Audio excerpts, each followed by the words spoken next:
Hello students, good morning. Once again I welcome you class 7th English. Now as we all know that is our PA2 syllabus is going on, and we all know that is the chapter 9 textual part is over. The remaining portion is grammar and writing, and we all know that our PA2 syllabus is chapter 8, 9, 10 and 2 poem, right? And apart from one poem and one chapter is over, this is our second chapter, the new unit, right? The new unit name is what? What is the name of the new unit? So, name of the unit is Indian Street, not Indian Street, childhood, right? So, this is our new unit, and in this first chapter, the big silver rupee, the textual part is over. Now we all know that how Gangadhar and his friend Sadhu enjoyed a lot, which was very tough time for them, and Gangadhar and it means Sadhu, utilized 1 rupee, and whatever the money he remaining, it means Gangadhar remaining, he wants to give to his mother, right? So these are the things, and we all know that. Now the remaining portion, and that is our grammar, and here the grammar is direct, indirect, object. Now students, whatever the sentence constructions, right, either it is a negative or affirmative, in that sentence there should be a object, there should be subject, and there should be what? Subject, right? Without subject there is a sentence, the sentence is not complete. Without object the sentence is not complete. Without verb the sentence is not complete. For example, he ate. Now what is ate? Now we have subject and verb, right? He or eating mangoes. What is it? Only eating mangoes. So no object. Say suppose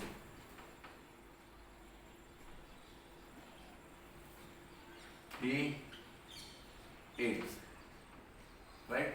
See that here subject and verb, there is a no object. Now the sentence is complete? No, the sentence is not. Suppose it's mango. Now what is it? Is there any complete sense? No, because here only verb and here only object. So what is without? Suppose if we write down he eats a mango. So he eats a mango. Subject, verb and object. So in the sentence, these three things, this three part, right? It is a part of the sentence. Right? This three part of the sentence, it should be compulsory in the sentence. So without these three, any one of the missing, right? Any one of these missing in the sentence, the sentence is incomplete sentence. So students, here I will teach you direct and indirect object. So first of all, I will start with direct object.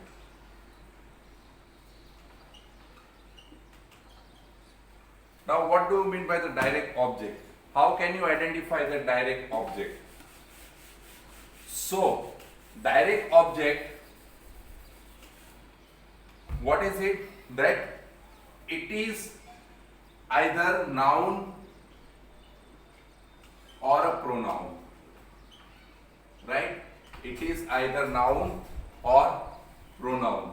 Number 2, follows, it was, when it is follows an action verb.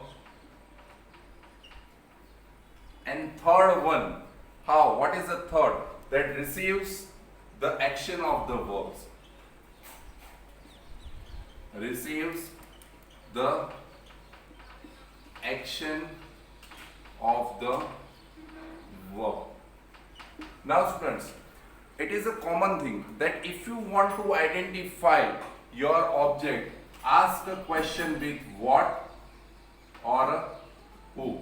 We are using who for majority subject, right? We are using who for majority subject. How? in which type? Suppose if I am saying that Rima writes a letter, right? So who writes a letter?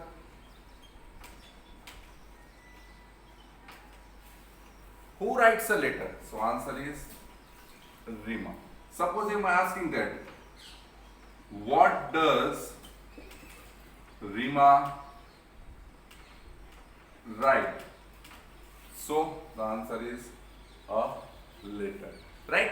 So if you will ask the question with who or what, you can identify with the help of who. Ask the question to your object, you will get your subject. And with the help of the what, you will ask the question to your subject, right? You will get your object. But here, common rule. But sometimes it is some exceptional case also we have to follow. So here says that a direct object can be found by asking who or what, right? See that direct object, as I told you that direct object can be found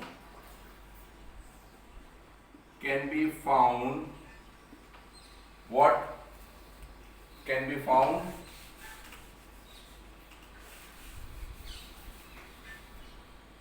by asking who or what, right? About an action,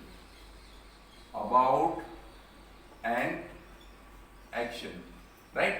See that these two words we have to focus. What is the action? We have to talk about an action. That time we will ask the question with who or what. So we are getting our direct object. Suppose if I write down the example, the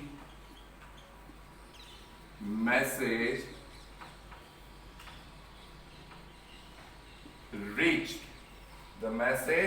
reached the lawyer. See that. So suppose we want to ask him who reached the message, because it is what your subject, right? It is your action verb and it is your direct object. Suppose who reached the message, right? So the lawyer reached the message. If you will ask this question, what did the lawyer? No. What did the lawyer reach? No. We cannot get the answer properly. So that's why the message reached the lawyer. So the lawyer is what? Direct object. Who reached the message? Right? Who reached the message? So here it is what? Your direct object. We ask the question with who. Second example. His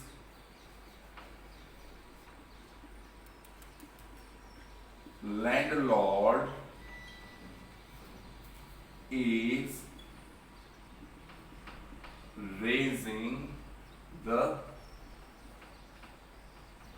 rent. So here you can identify that, student. See that it is your subject, it is your action verb, and it is your object. How? What is the rate of what is his landlord raising? So the answer is the rent, right? Suppose you say that who is raising the rent? So his landlord. So you will get your direct object and your subject also. So here focus here, who is raising? Suppose if I am asking the question, who is raising the rent? So the answer is the landlord.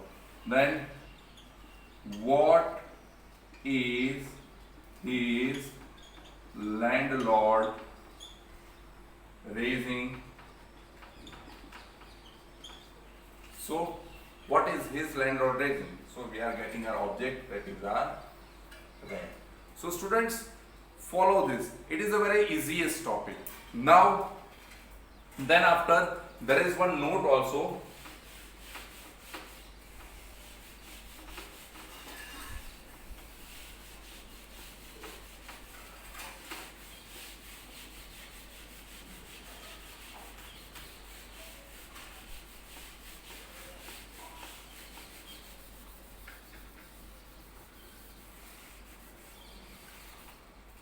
See, a direct object. A direct object is never an adverb or preposition.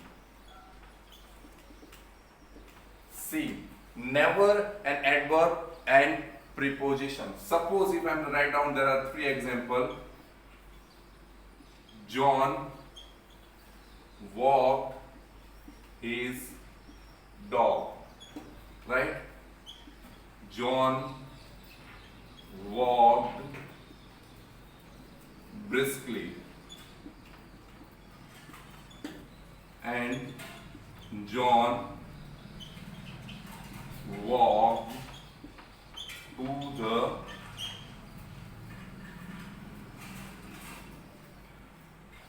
store. See, what students? To the store. So see that here, to whom, or we can say is that John walked his dog. So it is a noun, right? It is a noun. That's why it is what? Direct object. Now briskly, you can ask how John walked. So do you think that who walked with John? So his dog. Now here, how John walked. How did John walk? So briskly. So it is what? An adverb. Right? John walked to the store. Right? Now to the store. Ask the question. Where did John walk? To the store. So we are not follow this to rule. Even to the store. Right? It indicates the place. And that is, and it is a prepositional. Prepositional phrase. It is a prepositional phrase. So as I told you, that is never an adverb or preposition. So in this direct object you should not follow. It means it never come. It never came an adverb and preposition. Now so students, here our direct object is over. Now let's turn to our indirect object.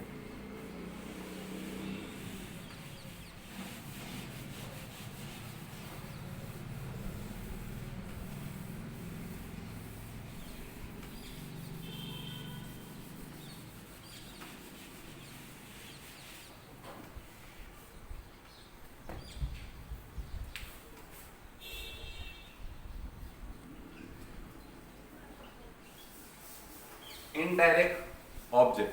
Now indirect object, it is in the sentence, and remember, if the indirect object in the sentence, it means there should be a direct object in that sentence. Suppose, how can we identify? So number one, it is the same, a noun or a pronoun, right? Then it is a noun and pronoun, tells to who or what, or for who or for what the actions of the verb in is done, right? It tells about to who or to what, to who or to what, or for whom. It means here who or for what, right? For who and for what the action, the action verb is done. Now here, if you want to ask the question, you can ask the question with the help of whom. Right? Suppose if I am write down here an example, Anand brought a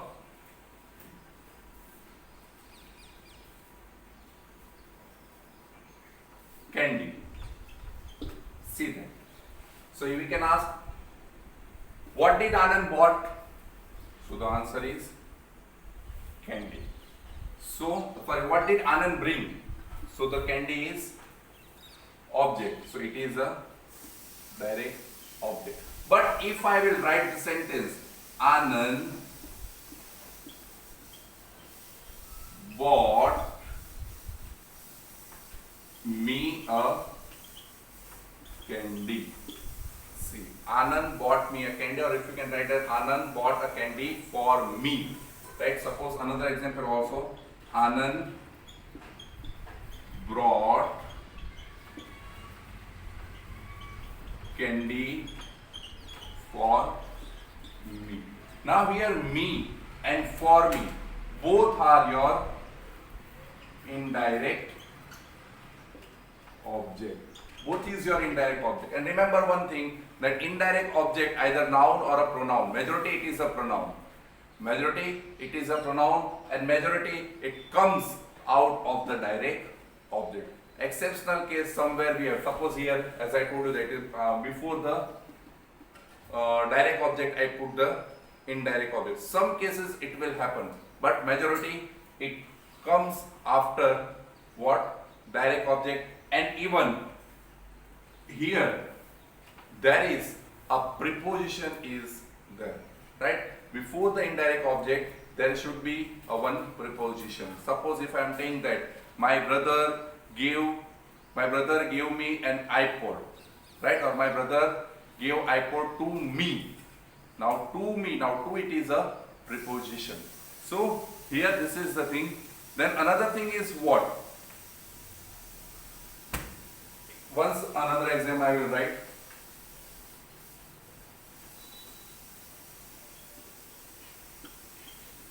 Sarah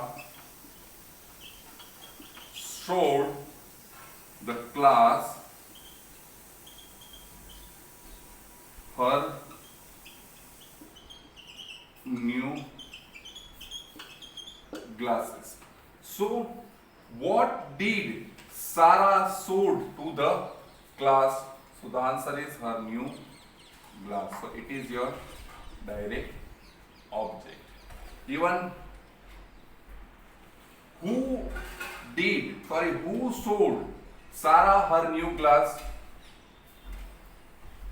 The glass, right? Who showed Sarah her new glass?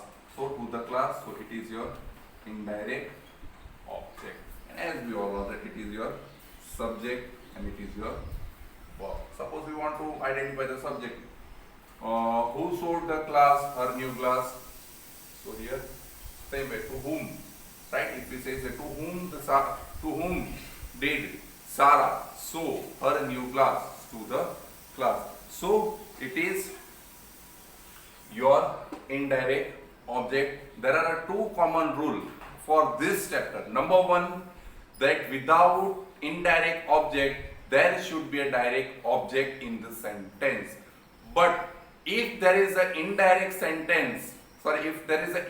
object in the sentence, there should be a direct object in that sentence. It means without direct object there is no need of the indirect object. So without direct object it means there should be what? Direct object, right? And without direct object the indirect object is not useful.